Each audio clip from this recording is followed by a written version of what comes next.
The first panel is Global Intersections, Evolving and Preserving Cultural Heritage Across Borders. It is planned to be a panel to overstretch cultural heritage through global and local prism, including aspects of identity, regional development, governance, and sustainability. As the meaning of the winter school to have interaction. So we have speakers from academia and for expert field, and we have participants from academia and expert field as well. You all have the CVs about the speakers in your program booklet, but let me just delve into a little bit into the participant side. We have here Saleh Pagirov. Maybe you can sign up with your hand. He comes from Azerbaijan, from the Heritage Youth Education Center, and he also worked for the 43rd UNESCO World Heritage Committee session earlier. We have from Czech Republic, Adam and Andrei. They are studying social geography and regional development. It's a very connected field as well. Or we have Blas Podobnik. He was already commenting, showing how cultural identity and these topics are important for him. So I just really wanted to show how interconnected we are here as well.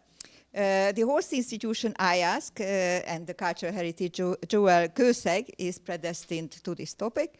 And iASK certainly because of its applied research program, Creative City Sustainable Region, which has explored how an innovative initiative can revitalize urban and rural areas by harnessing creative social energies and leveraging local values for a sustainable future.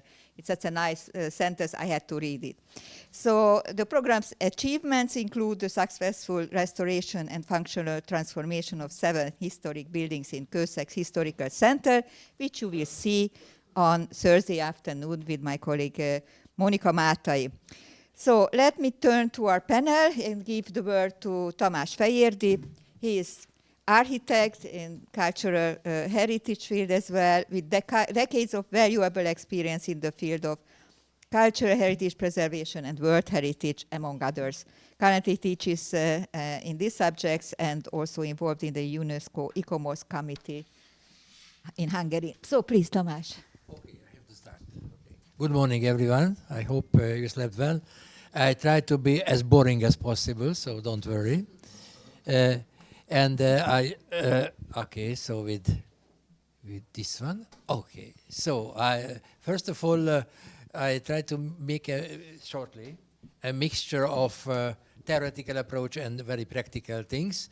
But I do believe it's always important to see clearly the contact and differentiation among historic monuments and cultural heritage. And you can understand this development of understanding. And when I started in the field of monument conservation, it was very clear that we are dealing with separate historic monuments and ensembles and their environment. And today, cultural heritage is everything. You can see the second row that there are physical or site-based heritage properties, and of course I just stolen this word from Gábor, living heritage, intangible heritage, and of course the biggest issue when we are dealing with the cultural heritage to see clearly that for historic monuments we do have only one level, this is a national level, but for cultural heritage there are several levels. Personal, familial, community level, city, region, country, or state, and even world heritage level. So the levels of appreciation are very wide and diverse. And the second is just to speak about the very important role which was played by UNESCO, mostly, not exclusively, mostly through the conventions. And when the first convention is dealing with explicitly with the culture and natural heritage was adopted in 1972, and it was already, if you are reading the text of the convention, you can understand it started with the old-fashioned understanding of monuments and sites and so on, but it's slowly introduced a much larger understanding of built cultural heritage. And the next one, I don't want to enter really in detail, the Safeguarding of Intangible Cultural Heritage Convention adopted 2003. A strong intervention by my friend Gábor Soós in the production of the convention, and this was just foreseen to complement with the other one, and with this, the understanding of cultural heritage, it was wider and wider, and the scope, the time and space is going to be wider. Almost everything is heritage. I'm joking, but almost. So, but with this heritagization process, you can understand that this is a kind of possible contradiction, because mostly with the World Heritage collection of the most important outstanding universal value-bearing properties, the global understanding and global approach is present. But with that one, at the same moment, parallelly or in contrary, there is an increasing appreciation of heritage assets which are dealing only with local identity. In some cases, local communities are thinking that, okay, the high-level monument is not for us, it is for state or for tourists. We are very happy with our local, very small heritage items. So, which is common in global and local level, it is recognition and appreciation of heritage as a value. So that the value, it can be seen in a very different way, but the communities more and more are looking for their own heritage as roots for their identity, and it's not only something for festivities or specific days or periods of the year, but also a possibility to learn from traditions and use them, the experiences by the ancestors, use them in a creative way for nowadays and today's. And as for the global recognition of others' heritage, is very interesting to recognizing similarities and diversity of those heritage and learning also from that. The Matyoshka is just showing the different layers of heritage, you know.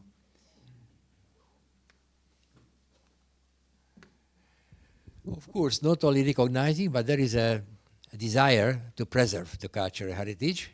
But there are some challenges, because there are always changes. As nothing new, I'm telling you, the changes are always there. And as you can see on the picture, the right side, originally the small chapel had a very beautiful environment with trees, and today it's just standing alone in the middle of the industrial plot. So it's really not a right way, a right direction of changes. But on the other hand, the use and reuse of heritage items, it is very good and important for present and future of communities, and with that we can understand that it's more and more important to learn from other communities, and this is my next point, is that this use and reuse of heritage assets for present and future is really need for exchange and cooperation in order to reach mutual benefit. Recognize that you cannot succeed alone, so learning from each other. And for example, this background picture from Torocko Rimețe from Romania. It shows that it's almost dying beautiful locality, village just had a new life because of the help of one of the Budapest districts. Okay. And I'm approaching the end. Go back to the UNESCO, already mentioned UNESCO conventions. Both of them are really important to assuring not only a wide range of good examples, but also with methods and systems that have to be seen also as laboratory for heritage values for both tangible and intangible heritage properties. And this is really a repository of lessons learned and also disseminator of good practices and methodologies. And because we are speaking about interrelations, intersections, and cooperation, it is really good that this is has very specific tools and systems for transboundary and international cooperation. Also, in Hungary, we do have among our 8 vertex sites, 2 of them are transboundary sites, one with Austria, the other one with Slovakia. And this is really a very important, let's say, school of cooperation, and the cross-border cooperation is also helps later on to establish and to experience cooperation inside of a various country. Maybe some of you knew, okay, knew this site, which is a statue from the Balkan countries, a system of funeral places, or the other serial nominations, which is really a very strong tool for international cooperation, because it is a requirement for World Heritage properties, even for serial ones, to establish and make it work. Yes, and use this system for international cooperation, also for day-to-day management. And this is many achievements of space technology are nowadays already serving to improve the quality of everyday life. The World Heritage model can also be applied to a wide range of heritage assets. It can also be used for cross-border cooperation and stakeholders. And this is almost the last slide of mine. This is about resiliency of places, and mostly not only places but communities, which is based on cultural diversity. I want to read out a quotation. In the same way that biological diversity increases the resilience of natural systems, cultural diversity has the capacity to increase the resilience for social systems. The maintenance of cultural diversity into the future and the knowledge, innovation, and outlook which it offers increase the capacity of human systems to adapt to and cope with change. Cultural heritage, as a key component of cultural diversity, is a critical consideration for any strategy to build the resilience of communities. And resilience applies to both people and the built and natural environment, and shaped by both physical and social factors. And you can see this picture on the right-hand side of a fragment of the Visegrad Royal Palace, and the original still kept in the museum, and on the spot you have a high-level replica, which means that at the same moment we have to keep and conserve the authentic original things, but we also have to we are allowed to use it for the present and the future. And this is the end of my presentation.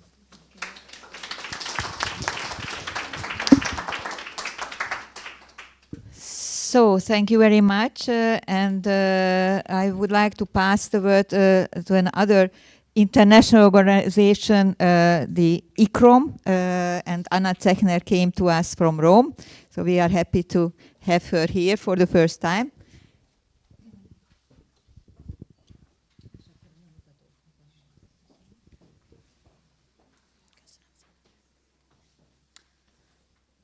Good morning, and thank you for the opportunity to be here today. Is it working? Okay, perfect. Thank you. So, I'm Anna Zeichner, and I come from ICCROM, which is an intergovernmental organization created by UNESCO that focuses on capacity building in global heritage conservation and also serves as an advisory body to the World Heritage Committee. So in my presentation, I want to explore the question of how do we preserve cultural heritage in a world where identities and narratives are constantly evolving, and more importantly, whose heritage are we preserving, and how can we ensure it remains meaningful for future generations? So cultural heritage isn't just about buildings or artifacts, it's also about people, tradition, and identities. And heritage isn't frozen in time, it evolves through migration, trade, and social change. So today, as the world becomes more interconnected, heritage is influenced by global exchanges, and technology is also playing a growing role in conservation. And while this is very exciting, it also presents challenges. How do we safeguard heritage while allowing it to evolve? And how do we ensure that all communities, not just the dominant ones, are represented in conservation efforts? So this image that you see here is a perfect example. It's the Al-Ghriba synagogue, the oldest synagogue in Africa, which remains a place of worship and pilgrimage for Tunisia's Jewish community and the wider diaspora of Jewish people.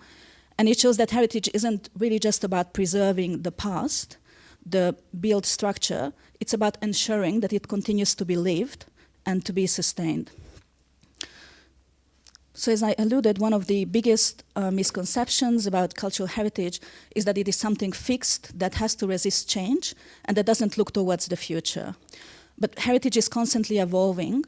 A traditional craft may take on new forms due to advances in technology. A historic site may gain new meanings. And very often communities themselves may reinterpret their past.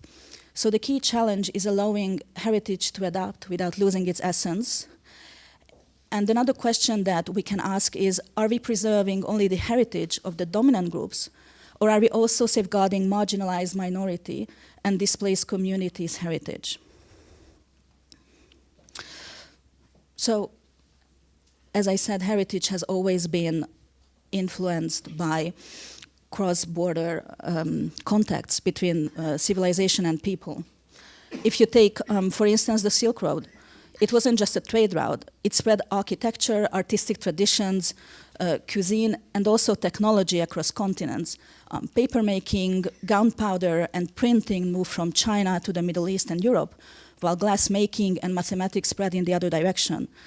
And this constant exchange shaped civilization's heritage, and today we see a very similar pattern with globalization. And to this, we also have another dimension, which is diaspora communities. So many of them preserve heritage outside their homeland or in minority settings, and not always because they moved. Sometimes it's because borders and majority populations shifted around them. So the Native Americans in the United States, or the Hungarian communities in the neighboring countries, or the Aboriginal people in Australia all face the challenge in ensuring that their heritage survives in a dominant national narrative. So then this leads us to a serious issue, which is the risk of erasure. Because if we only focus on the heritage of the dominant culture, then what happens next? Colonial histories and political conflicts and also modernization have attempted and in some cases erased cultural narratives throughout history. And many indigenous and minority groups have seen their heritage sites neglected, repurposed, or even destroyed. And heritage can also fade in more subtle ways, through the loss of a language, or the disappearing of craft, or the over-commercialization of the heritage. So if we want to have a meaningful heritage conservation, we must ask who is included in the conservation efforts, but who is being left out. So at ICCROM, we do believe that heritage conservation isn't about freezing heritage its time, it's about keeping it relevant. And it also needs to be future-looking. So for instance, AI is increasingly supporting this effort, from digital reconstructions of lost sites to predictive modeling to assess climate threats to cultural landmark. AI actually allows us to preserve authenticity while adapting heritage conservation to modern realities. So at ICCROM, our approach focuses on certain principles. So the first is to see conservation as a dynamic process. And then community involvement is essential. Of course, capacity building is key, because conservation needs to be a long-term effort rather than short-term fixes. Nature and culture are interconnected when we talk about heritage, and I'll address this at the next slide. And this has also been briefly mentioned by Tamás, tangible and intangible heritage, which are often inseparable, because in many nations, sites hold meaning through built structures, traditions, rituals, and cultural memory as an inseparable whole. So the people, nature, culture is a pioneering ICCROM framework that integrates the interconnections between people, nature, and culture in conservation and management efforts. So natural and cultural heritage conservation are seen as interrelated and interdependent, overcoming this artificial separation between the two concepts. So this is aligned with the principles of sustainable development, and the approach promotes practices that enhance the well-being of both present and future generations, ensuring that heritage resources are managed in a way that does not compromise the ability of the future generations to meet their own needs. And then we have ICCROM's people-centered approach to conservation, which is also at the core of all of our activities. And this is to strengthen community involvement in heritage conservation. And instead of just protecting heritage, we want it to be focused on the well-being of both heritage and the society. So both approaches emphasize inclusivity of communities, but perhaps the people, nature, culture approach takes a broader, more holistic approach, addressing how all the different types of heritage can interconnect with sustainable development. And then I would like to briefly talk about post-conflict recovery, because unfortunately this is something that we are going to see more and more in the current world. And post-conflict recovery is not just about rebuilding structures, it's about restoring cultural identity. So, as I'm sure you all know, in Mosul, years of war left really deep devastation on both the city's heritage, but also its people. And ICCROM was an implementing partner of UNESCO's flagship project called Revive the Spirit of Mosul, which was largely funded by the United Arab Emirates and then certain programs of it by the European Union. And our task was to train local heritage professionals, architects, craftsmen in conservation and restoration techniques so that they could participate in the reconstruction of their own city. And our approach recognized that the recovery must go beyond the physical reconstruction. So in order to guide the process, we developed a curriculum that was built around a few key principles. You'll see their holistic recovery, which means integrating both tangible and intangible heritage in the recovery process. Because, for instance, while Iraq's population is 97% Muslim, in Mosul, there's a very diverse cultural and religious heritage and community, including sites not just like the Al-Nuri Mosque, but also the Al-Tahira Church and the Al-Sa Church. So while rebuilding was essential, it was also essential to restore the traditions and the social fabric that define these spaces. And then the second principle is sustainable recovery, because reconstruction has to be socially, economically, and institutionally sustainable. So recovery efforts should not create long-term dependencies on external actors, but it has to empower local communities, artisans, and heritage professionals to lead the process themselves.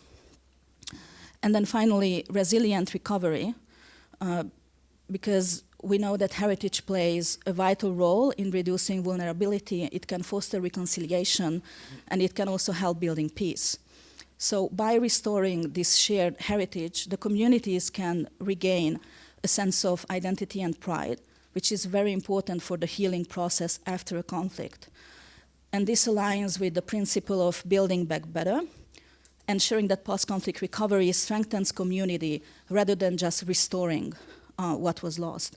So the key lessons that we took away after finishing this program were actually 2 points that, well, we've already, let's say, known, which is rebuilding goes beyond structures, because as I said, a church or a mosque is not just a building, it's a space where people gather and practice traditions. So if cultural identity is not restored, the recovery is incomplete. And then, of course, that local communities must be involved in the reconstruction. So the people of Mosul were not just beneficiaries of the reconstructions, they were key actors in the whole process. And without their involvement, heritage recovery would have lacked long-term sustainability. And here I just want to quickly show you 2 pictures of 2 of the restored buildings. You have the Al-Hadba minaret, which is, of course, a Muslim place of worship, and we have the Al-Sa convent. And if you go to UNESCO's website, there are more pictures on these, and I think you should see them because they are really stunning. And it's fantastic to know that all this work was done by the local people in Mosul. So to quickly wrap up, coming back to the 3 questions I posed earlier. For the first, I would say that the challenge, right, is to ensure that while heritage transforms, its meaning and integrity are not lost. So at ICCROM, we approach this balance by integrating traditional knowledge with modern conservation techniques, advocating to engaging communities in decision-making, and recognizing that authenticity is more than just serving the past. It's really about keeping heritage relevant to the present and the future. For the second one, inclusivity in conservation means moving beyond a top-down approach and recognizing that heritage belongs to the people who live with it every day. So the people-nature-culture framework promotes exactly these conservation strategies that are not just about protecting sites, but about sustaining the knowledge and practices tied to them. And then finally, heritage conservation often prioritizes dominant narratives, but through conservation must recognize and protect the histories of the minority groups and communities, and also heritage at the risk of erasure, because many sites have layers of history that reflects different communities over time, some of which actually no longer exist. So we have to make sure that conservation efforts are inclusive of all types of narratives. So where do we go from here to help guide us in the future? So firstly, we need to expand our definition of heritage. And we need to strengthen international cooperation because as heritage crosses borders, so must conservation. And then more importantly, recognize the role of communities because heritage belongs to its people regardless of politics around them. So I hope I kept my time. And I would say that in conclusion, we at ICCROM hope that the future of the conservation is inclusive, people-centered, and recognizes heritage as something living, evolving, but also belonging to all. Thank you very much.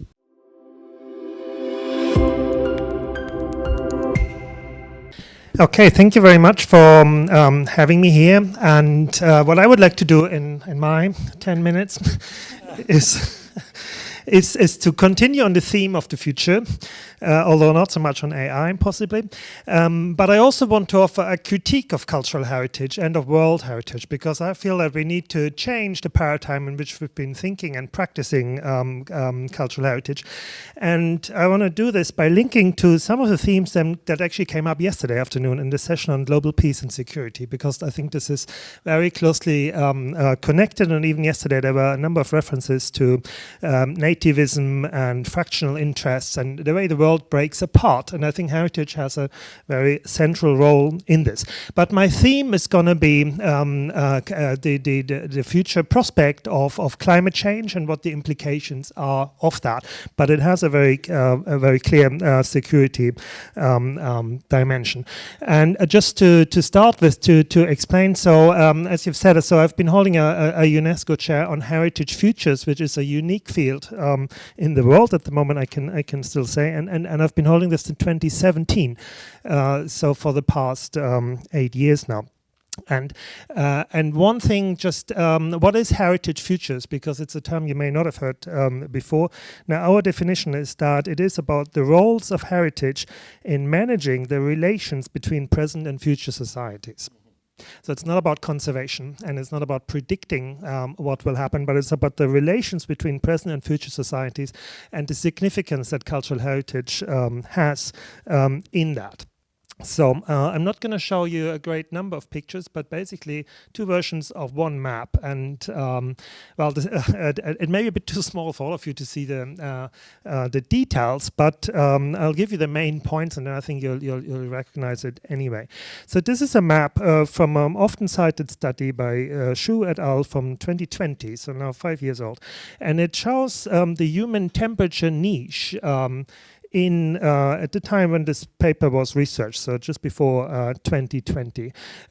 So here you can see where do people, which areas are best suited for human populations around the world, and it's where the mean annual temperature is between 11 and 15 degrees Celsius. So the argument is this is best suited for human beings, and that's also, I mean, you can see that, and this is also where a vast proportion of humanity lives today.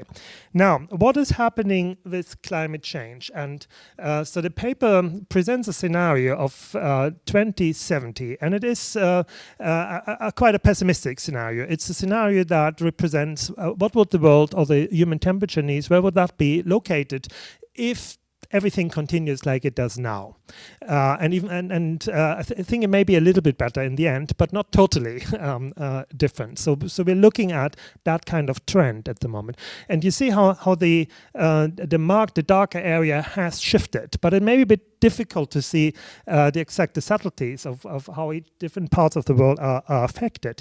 So the third image color codes the change. So basically the areas that are red or orange, this is where it gets a lot worse. And the areas which are dark green, this is where it gets even better than at the moment. So my point is that there are changes around the world that will have a number of consequences. And the consequences are these. First of all, many people in the world will need to change their way of life in different ways, some more and some less, because the natural conditions will no longer be favorable for continuing their heritage, I could say, the way they are used to conduct their lives in these areas. This means that in some cases a certain amount of mobility will be necessary, and the term that researchers use is climate-induced migration. These are complex processes. There are numbers of different factors that affect that, and I should also clarify that the vast majority of these people will of course not move to Europe, as some people claim, but they will stay as close as possible to the area where they live. So we're talking about regional migrations, but they are still migrations. There's still people moving from one place to another, to a place where people already are. So these are not uninhabited areas. What that requires is that there is a need for global solidarity in the world, because everybody needs to find a place to live, and it goes across boundaries and across traditions of what people traditionally have done in the past. And the only way to deal with that is through solidarity between the people on this planet. And that's, of course, where UNESCO comes in, because this is UNESCO's idea that we need to create peace and security based on solidarity between the nations of the world.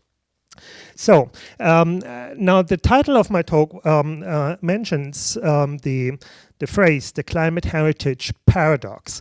And I should say that this is also the title of my paper on which this is based. And there is a link in the abstract if you want to read this up.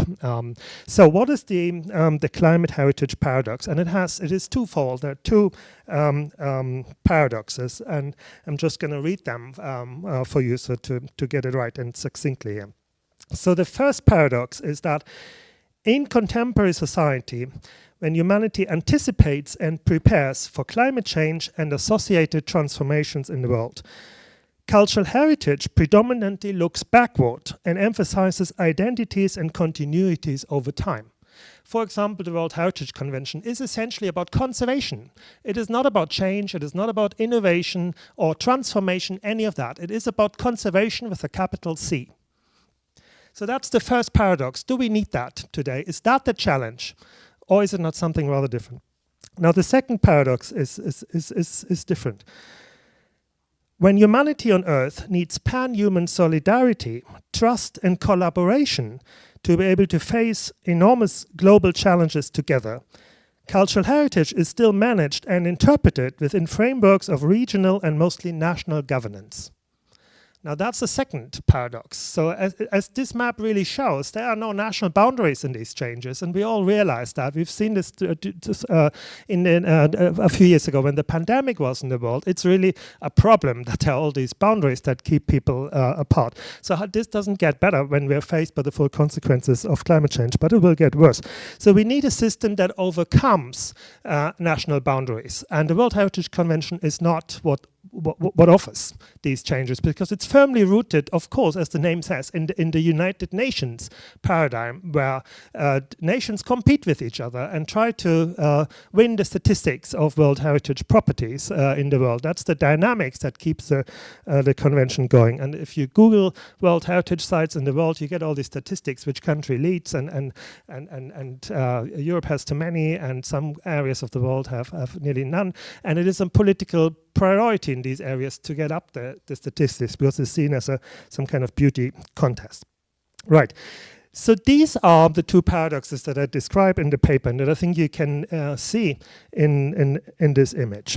And now that relates to what we were talking about yesterday in terms of how this is a security issue, because when people will not be able smoothly to change their way of lives or to change their territory, their area where they're living, because of heritage that keeps them firm in their traditions and keeps them in the places where they come from.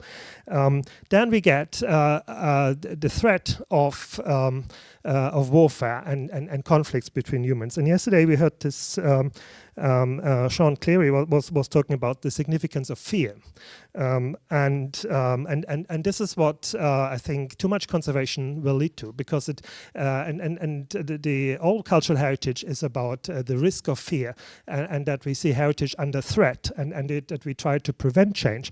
When in fact we need the opposite. We need to become more comfortable with change. We need to adapt, which was actually also mentioned today. But it's not usually the key term in heritage. It's always against change, not for change. So we need to get better of that. And one of the studies that I read and was very impressed by, and that wasn't mentioned yesterday, is Amin Malouf's In the Name of Identity from 1998. And that's a very critical discussion of what he refers to tribal identities. When people are so stuck in their traditions and that they feel everything nothing is more important than to continue their way of life, their particular identities, even when this means you have to risk and lose your life. And there is plenty of evidence that heritage is firmly integrated in that kind of paradigm. It even continues that, and even also UNESCO is continuing to foster this sort of thinking. So these this tribal identities creates tribal divisions or maintains tribal divisions in the world, and it's susceptible to this fear of change that will mobilize these people to fight for their tradition against others. And as I said, this is well documented and not controversial in heritage studies. So to complete my talk here, the third part is what can we do? What is the alternative? Because most people will say, well, this is what heritage is about, right? It is about the past, it is about conservation, it is about identities. How could it be otherwise? And that's the problem. That's why we deal with heritage futures, because there are alternatives, just nobody wants to hear about them. We need to challenge the way we perceive culture and identity and heritage and present the alternatives that are already out there. And this requires, to start with, that we acknowledge the significance of heritage futures, exactly how I introduced at the beginning what we are doing. We need to acknowledge that the way we use heritage today, the way we design it, we maintain it, we conceive it, is related to the way we create the future. It's a way of future making, because it puts us in a particular context. It sort of creates a value system, categories for the future. So we have choices. And yeah, just to make one more comment on this future aspect, you will know that in last year in the autumn, the UN met for the first time ever for the Summit of the Future, and they decided on a pact for the future, which recognizes the significance of culture, maybe not quite the way it was hoped by some people, but certainly clearly in respect to the significance culture can make to sustainable development. So here is an opportunity to connect culture with future making on a global level, and I know ICCROM actually is in the process of setting up a major initiative for futures thinking, which is the first of its kind. But it is not many institutions. It's not the sector, heritage sector as such at large, that is going that way, and we do our best to promote futures thinking in this sector. So I said we have choices. So it is the choice, do we want to use heritage to divide people or to unite people? And there is heritage that can bring people together. There is so much we share as human beings on this globe. And you could even say that at the end of the day, all people living today share much more than any people share with the people they come from 100 or 200 or 300 years ago. Because we live in a globalized world, and it is not difficult for the vast majority of people, irrespective of language, to find points of interest and build trust and solidarity on that level. And one example I sometimes use is the are the space messages. You know, the Pioneers and also the Voyager that were sent up in the 70s. Now they are imperfect, but they certainly created a message and identity for all of humanity. And this is something we could continue to think of now that they are exploring Mars and so on. And I'm in a committee on space heritage, and they're very firm on talking about conservation of technical achievements. But that's missing the point. The point is that here we have a perspective on humanity in space. And what does that mean? Who are we as people in space? This is a question we could all discuss together. And it would be really interesting to see what we come up with. That's one of the issues that Heritage Futures is putting on the table. So that's the first choice, dividing or uniting people. And the second is, do we want to fear or embrace change? And I think we live at a time where we need to embrace change and transformation, but we need to decide which change do we want. How do we want to live in the future? It's not that we should sort of write conservation with a capital C, and just in case of doubt, we keep what we have. There is this theory of loss aversion that is common for the human psyche, and it's sort of the way we normally think. But we can challenge that. I wrote a paper once which is called Averting Loss Aversion, and I think that is also what we need in heritage. I have a colleague, Caitlin De Silvi. She wrote a book that is called Curated Decay. And there are many other studies also now coming out that making a similar points, that we need to be able to embrace loss and change. And another of these great terms she's using is palliative curation. just think about this term, palliative curation. I think that's what we need today to get to used to a different reality, to embrace change and to build the world in which humanity is better off, and where we can sort of, with the help of a different kind of heritage, live a better life, or our children will be able to do that. So just to finish my thoughts, the World Heritage Convention, I think we need a broader discussion here, and also now some of you quite well from ICOMOS and so on. I think the World Heritage Convention is counterproductive in this sense, because it maintains the need to conserve the heritage. This is the essence of the convention, and it is also reaffirming national heritage on a number of different levels, and that is part of the conditions which it is created and how it operates. It's difficult to change that, but we need an alternative how we frame global heritage that asks these different questions and paves the way for a better future. Thank you.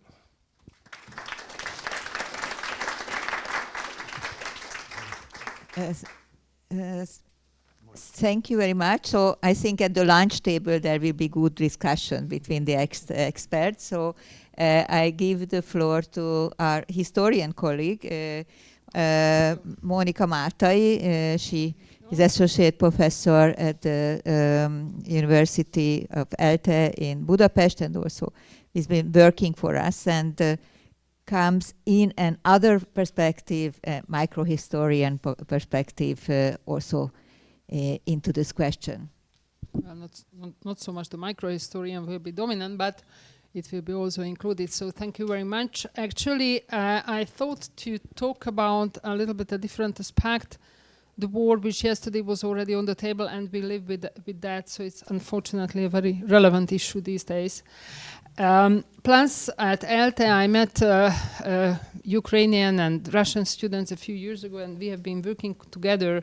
So it's basically always on my mind on a daily basis: war, cultural heritage, and women. So I try to be very quick on Anikó. Please tell me when it's 10 minutes and I finish. So I just would like first to call your attention. I'm a historian, okay? So I will talk as a historian and not as a cultural heritage expert. A man who I call the man of war, Karl von Clausewitz, and I will explain to you why there are the two yellow signs on these few words, who actually lived during the French Revolutionary Wars and the Napoleonic Wars. He was a Prussian military officer, and the reason why I use the yellow for von, because he was not von, he was not a nobleman. His father turned him into a nobleman. He lied, and the reason why he lied was because the Prussian army that time didn't accept as military officers a non-noble person. So he pretended that his youngest son, who was actually the fourth son, was von, noble. The second thing is that he also lied, the father, who actually by himself also was a soldier, he lied about the date of birth.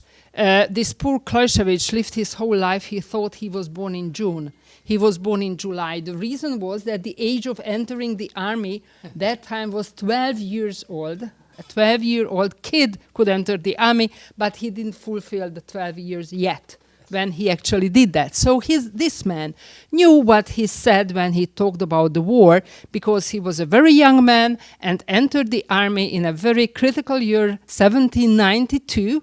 As for a Prussian kid, you can imagine, he was immediately fighting against the Frenchmen. And the other name I put here was his wife, who was a true aristocrat. So he learned the lesson that, okay, it's much better, being in the noble circle, at least through the marriage. So later in his life, he actually married to an aristocratic woman who posthumously published the husband's famous book, which he wrote on war, and until these days, as far as I could understand from military lessons and schools, this is among the best works on war ever written, the Vom Kriege. Okay, just a few more words about him. He introduced the term total war, which means that the whole country is involved with all the heritage, with all the values and everything, and all the people. This was the first total war in terms of, okay, the 30 Years' War was also quite total, but the French, since they introduced citizenship, theoretically anybody could enter the army for the first time in European history. And of course, there are many other reasons why it was a total war. But the important thing here is that this man actually experienced also, beyond the war, also the reform of the Prussian army. He actually participated in it. So when I'm saying that he really knew what he was talking about, I mean it. He admired Napoleon and hated at the same time because he was fighting against him. He was imprisoned by Napoleon for 2 years. He spent 2 years in the French prison, and once he got out, he participated in the reformation of the Prussian army. Okay, so he defined war, and I think it's very important for us to understand when we talk about the destruction of cultural heritage. And I will not read that out to you. Basically, it's at the very beginning of the book, and he says that the war is basically the combination of 3 important things. Most importantly for me is the passion, people's emotion, and the will to fight, the wish to fight against other people. And he actually begins his fantastic book, which is translated into many languages, among them into Hungarian. He begins with the definition defining the war, that the war is a duel, when people are fighting and in the end they die, if it's necessary, against each other. And that last sentence, I think it's very important to keep in mind. War, therefore, is an act of violence intended to compel our opponent to fulfill our will.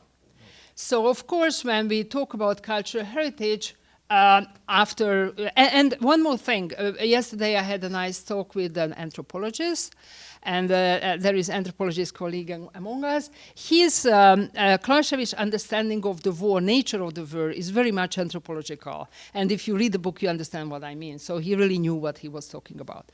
And he has psychological sensitivity as well. Okay, so destruction, and now I will be quite quick. Physical destruction of heritage, just a few examples.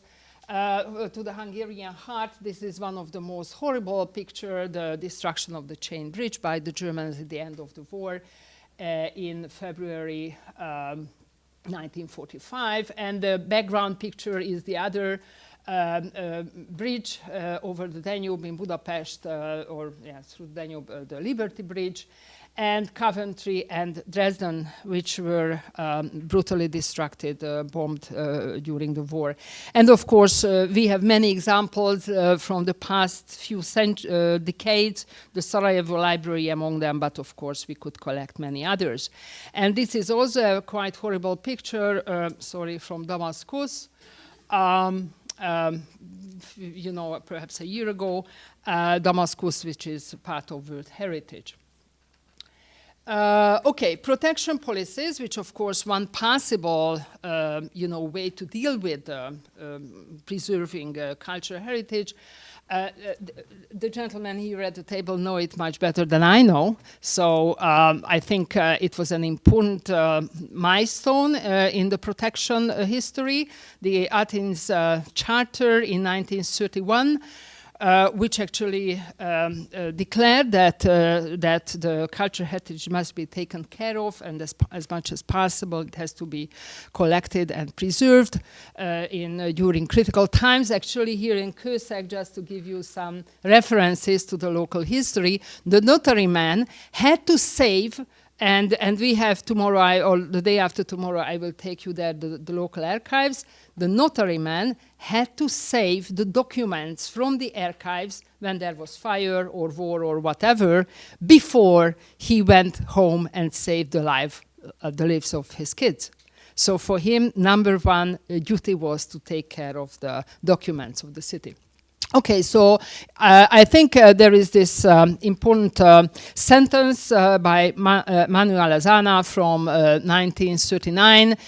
He was a very intellectual man and a politician at the same time, which is a very rare combination, when he said that Prado is more important for Spain than the Republic and the monarchy in combination. So and I think he really understood what he was talking about. Okay, war and heritage in terms of visibility. Well, as a historian, I can tell you that during the past few decades, we really have many memorials. By memorial, I don't only mean the statues, which I put there, 2 pictures, one from London and the other one is from Australia. But we have other documentary films when it's made with survivors of the Holocaust or trauma diaries and other memoirs. We have many sources here at Kőszeg as well. So actually it's quite rich material, but, and this will be immediately the end. Okay, just a few words about Kőszeg. Yesterday, Ferenc Miszilveszter used the term global Kőszeg, and in some ways it's totally true. I put there another term, genius loci, because on the one hand, yes, if we just take this example as a laboratory, Kőszeg, we can see that, yes, Kőszeg participated, of course, in global history through Nicholas or Miklós Jurisic, who was the defender of the city from the Ottoman army in 1532, and you can see his statue with, of course, with the sword. And the other pictures are, perhaps you recognize Jurisic Square, which was named after him, with the heroes tower here. I will explain to you on Thursday what is that. Actually, it was put there on the 400th anniversary of the victory over the Turks, and in the under the tower, you can see the list of the victims of the First World War on the first table, and the second table, not the whole list, but a memorial to the victims of the Second World War. And the last picture is the Botlató kő in Hungarian, and there is not a real term in English for that. It's a stone, a small stone, which is dedicated to the memory of the victims of the Holocaust. And here in Kőszeg, we have actually many victims, and we have one stone as well. Okay, another example of local heritage, cultural heritage, is perhaps some of you know. This is one of the most important novels written, although in French, but actually the author lived in Kőszeg here during 44-45, and she experienced the war here, and the novel became world famous, The Notebook. I will also tell a little more about that. And more historical documents. There is no time to explain them to you, but we can come back to this on Thursday. And the last slide, which I would like to explain a little bit. A famous historian who died very early, John Kelly, she has this fantastic article, Did Women Have a Renaissance? And actually she explains that unfortunately they didn't have a Renaissance because the Renaissance just happened above their heads, but they didn't really participate. As they participated in late medieval times in medieval history, in the sense that they were real partners of the knight authors of poetry, real intellectual partners, but by the Renaissance this disappeared. Of course, this article was written more than 50 years ago. By now we can challenge that, but I think the idea was very important, and it became was one study in a book which was titled Becoming Visible. And it's the 70s when American historians paid much attention to bring women into history, into real and visibility, and raise visibility for for women in history. So that's why I put the cover of that book there. Of course, it's not entirely true that women are not visible when we talk about war, but not much. Actually, now I'm writing a book on how Kőszeg women experience the wars here. And what I see is that it's not even a question that, their role and what kind of, sufferings they went through. It's not really put into the history books yet, or only a very little bit. So if you think about just this basic, and now I just finished this with this idea on mind or question, how is it possible that you are a good patriot, you are, a citizen of your country, a female citizen of your country, and defend your country when it's necessary? What does that mean? As a mother or as a wife, you send your husband or your kids to fight in the war and sacrifice their lives if it's necessary. And then you became the heroine, the mother of the hero, which, well, is it an acceptable role? Is it a good role? I don't want to think about it. I have 2 sons, 18 and 20 right now, so I don't want to think about it. And I hope that President Trump, it doesn't matter if I like him or not, he will be successful in this mission to end the war. Okay, thank you very much.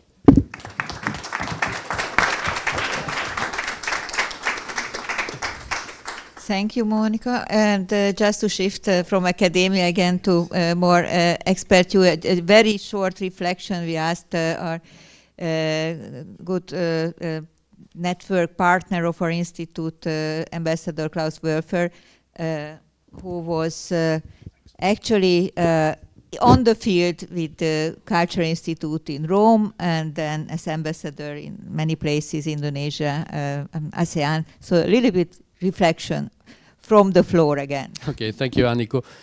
As Anikó said, I was a diplomat all my life, but between age 40 and 50, I had the best part of it because I switched to what I love a lot is beauty and art, and lived in Rome, place of beauty, art, and heritage, and ran the Austrian Cultural Center there, which is basically built on the Austrian Historical Institute made for the preservation of heritage and for the research on it. And it's not the only one. It's most countries. Sweden has an institute dedicated to that very thing. Hungary has one. Most European nations, some have several ones of that kind in Rome, like the French and the Germans. And later on I was Director General for the arts, for the state funding for the arts. So I have a kind of personal history with the subject. A few words from a more political point of view. No slides, alas. Cultural heritage and European cultural sovereignty. The current times are very good and very bad for the preservation or for the development of cultural heritage. On the one hand, it is easy to record, to categorize, to preserve heritage nowadays, as a conservationist in museums and so on. And this is magnificently done by institutions like UNESCO, ICCROM, and states, governments, Getty Research Institute, and so on. On the other hand, the multitude and the effect of electronic communication and of disruptive technology that was mentioned, it kind of blows away, erases the analogous, the memory, the patiently passed down heritage, the smaller than English languages, the local customs, the crafts, the wisdoms. So what to do? We could say hard luck. This is what happened to Latin literature, which was buried with church in a few monasteries for about 1,000 years, to pop up again, being unearthed during the Renaissance only, by chance more or less, and subsequently again absorbed into the fabric of society. Maybe we forgot about the grandeur of the Middle Ages over it. There's the political aspect. As a diplomat, I cannot avoid looking at the subject in terms of the supreme goal of preserving peace, world peace, and assuring happy and prosperous societies. All this, and even more so as since 1945, we have to deal with the question of survival in the age of nuclear warfare. One word on the war you mentioned in Ukraine, with reference to Ukraine. I'm wondering, it's the contrary of total warfare, isn't it? But we should go into that deeper. Considering that the preservation of cultural heritage and its development, its roots, a sense of belonging and identity, of a religion, of tradition, is beneficial for the peace of mind of the individual man and for mankind in general, the question arises how to strike a balance between preserving and developing. Moving on, as our friend from Sweden just said. Importantly, I think our inherited cultures should be protected from being simply swept away by sheer negligence and inaction. The danger is real, and that I think is a real danger, when we consider the penetration not only of European societies by increasingly uniform set of values, almost diktats, which shape lifestyles, music, movies, the use of language, fashion, everything that goes with it. To give an example, and to be more concrete, let me briefly focus on the example of the seventh art, film. Lately, cinema was made to obey the formats of streaming platforms like Netflix, Amazon, and all these things, while movie theaters continue to disappear one by one. These days in Rome, or for Rome, Martin Scorsese, he is leading a group of signatories for a campaign to preserve the last cinemas in the center of city of Rome. In a country, Italy, where the love for the cinema was there, it's almost proverbial. Giorgio Tornatore, he made Cinema Paradiso as a symbol of the importance of the heritage, of cultural heritage of cinema. The European Union's effort in this field are laudable. There's this institution, Eurimage, that promotes European film. But in fact, in real terms, they haven't produced substantial effects. Hollywood dominates Europe across the board and conveys its values, which penetrate the hearts and minds of Europeans almost without stop signs. There is one Gallic village, and has always been in Europe, you know, the Asterix village that resists. And that is, in a way, is France, as in general. Maybe also Hungary. I'm not too familiar, and I was thinking of France, which had this cultural exception almost a long time ago, where prohibiting culture to be simply administered by the state as anything else. And 60 years ago, the French realized that the country, and indeed Europe, are about to be overwhelmed and sidelined by the cultural, economic, commercial, scientific weight of the United States. There was a man, a journalist who later became a politician, Jean-Jacques Servan-Schreiber. He wrote a book entitled The American Challenge, Le Défi Américain. It became a huge bestseller. It was written in the 1960s, 67, and it coincided with a prise de conscience, awareness in France, a very strong awareness that there should be remedies to this overwhelming influence. And the president himself, Charles de Gaulle, he represented this stream. It was the moment when they exited NATO, the normal structures of NATO. The headquarters had to be moved from Fontainebleau to Mons in Belgium, till this day, by the way. And they started to relaunch their own culture, but also cutting-edge scientific research and applications. They resisted, in a way, to this onslaught. They developed nuclear power, the cyber technology, as it was then called. And even today, to a certain extent, more recently, President Macron, at the famous speech at the Sorbonne in 2017, he coined this term of comprehensive European sovereignty, which was needed. regretfully, in my opinion, this idea was not adequately taken up neither by partners and maybe also not duly followed up by the president himself. It is now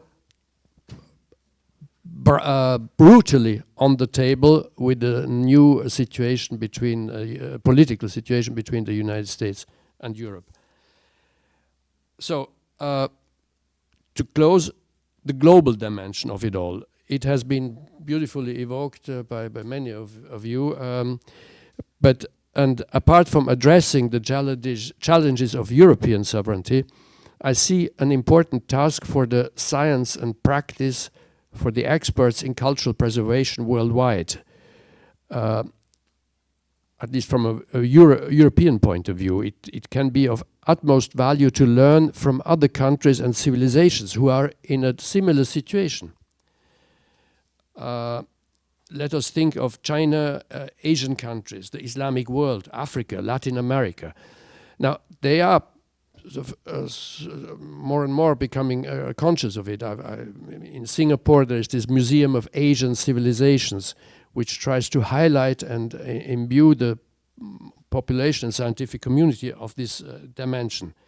We did not touch upon the issue of retrieval of heritage, of also the restitution of artifacts, the Elgin marbles, the obelisk of Aksum from Ethiopia, from Rome back to Ethiopia, the African art in Europe. This is a big issue which kicks in here, which is so big it deserves a special session probably.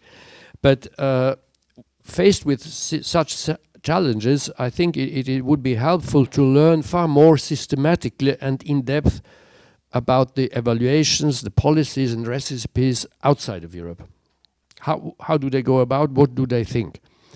Maybe I'm preaching to the converted and this is being done anyhow, but I think if so, it is not tangible enough in my personal opinion. President Trump doesn't talk about it and Elon Musk is maybe not yet convinced, so maybe there is more road to make. This is my observation. Thanks a lot.